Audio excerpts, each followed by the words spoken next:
Hi, my name is Mark Levitt, and welcome to another exciting episode of Bad Lyrics. Today, I'm very proud to announce on my broadcast a new special segment, Levitt Cares. That's right, I've set up a foundation devoted to really bad lyricists who have no redeeming qualities, just to give them some money, just to help them, do something else with their lives.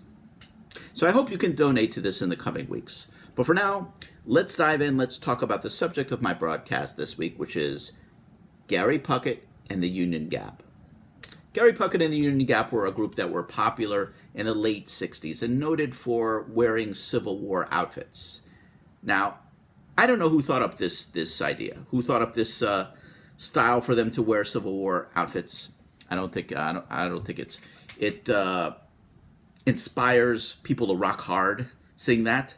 People just, think back to the Civil War. So I don't know why they chose that. But anyhow, that was their theme. And the name Gary Puckett in the Union Gap, but that's a mouthful and really hard to say. I mean, it could just as easily have been Gary Puckett and the Delaware Water Gap, which is a water gap that connects Jersey to the Appalachian Mountains, if I'm not mistaken. Or they could have named themselves Gary Puckett and the Croton-on-Hudsons. That's equally awkward. But anyhow, they chose this name, so whatever.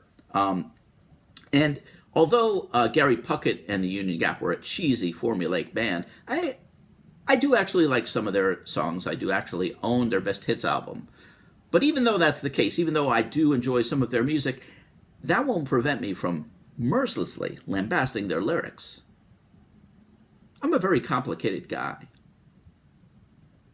All right, but anyhow, now to go on with the broadcast. Now, one thing that jumps out at you right away when you're listening to their music is that most of their songs had some version of a woman in the title. There's young girl, woman, lady willpower, this girl is a woman now, gentlewoman, his other woman, Milady, get that, Milady? And, of course, Kentucky woman. But nowadays, with all the gender classifications, they'd have a much wider net to draw inspiration from, wouldn't they? You'd have things like non-binary woman, transitioning lady, gender-fluid woman, a gender-fluid woman. They would have so many things to choose from. It's unbelievable. But I don't want to really blame them for putting out songs about women, because that's who is buying albums then. I mean, if Yetis or Manatees were going to record stores in the late 60s, they would have had to have written songs about those things. They would have had to have written songs about aquatic animals, mammals, if Manatees were going to the shops, because they would have to have supplied the demand. But anyhow, it's still odd that they chose to sing so many songs about women and young women, a lot of underage women. Like, take this song, Young Girl. Let's read the lyrics here and see if you know what I mean, okay? It's, young girl, get out of my mind. My love for you is way out of line.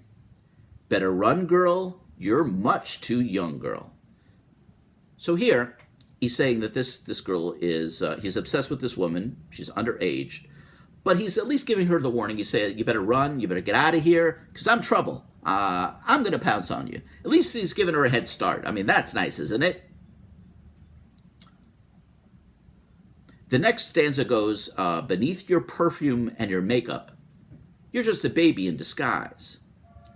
And though it's wrong to be alone with me, that come-on look is in your eyes. Well, here, he's just trying to rationalize his lust for this woman by claiming that she's into him and that she wants it. She's begging for it, and he has no choice but to submit. I mean, he's just rationalizing. And I only hope that Harvey Weinstein never sings Young Girl as part of his karaoke night, because that would really be a disaster.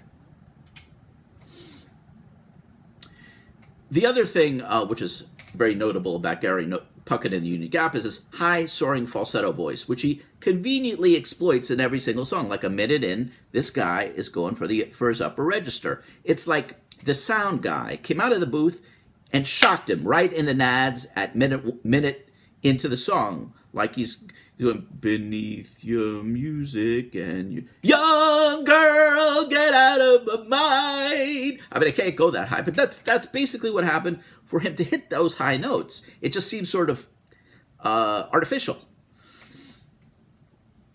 I wonder if he has to do this in regular life, like if he's walking down the street or he's just ordering breakfast.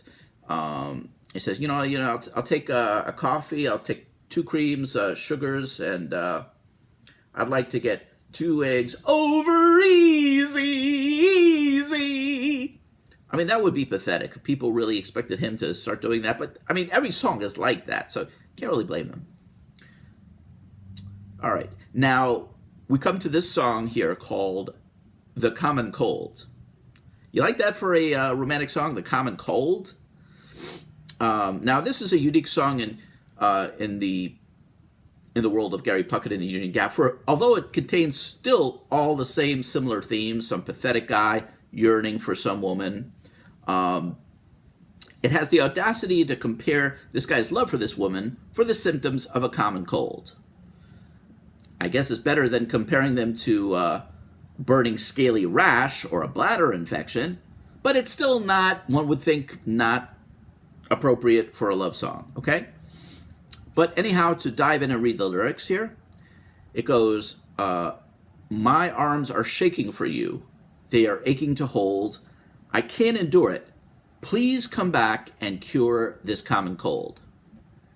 Now, I'm no medical internist, but if this guy's arms are shaking and quaking, I would really check to see if he had early stage Parkinson's disease or thoracic spinal stenosis would be my diagnosis. But, I mean, I get that this is poetic license. The guy's arms are not literally shaking and quaking. Still, if a guy is in love with a woman, I don't think it's his arms that should be shaking and quaking, if you catch my drift. All right. Now, let's see. Now,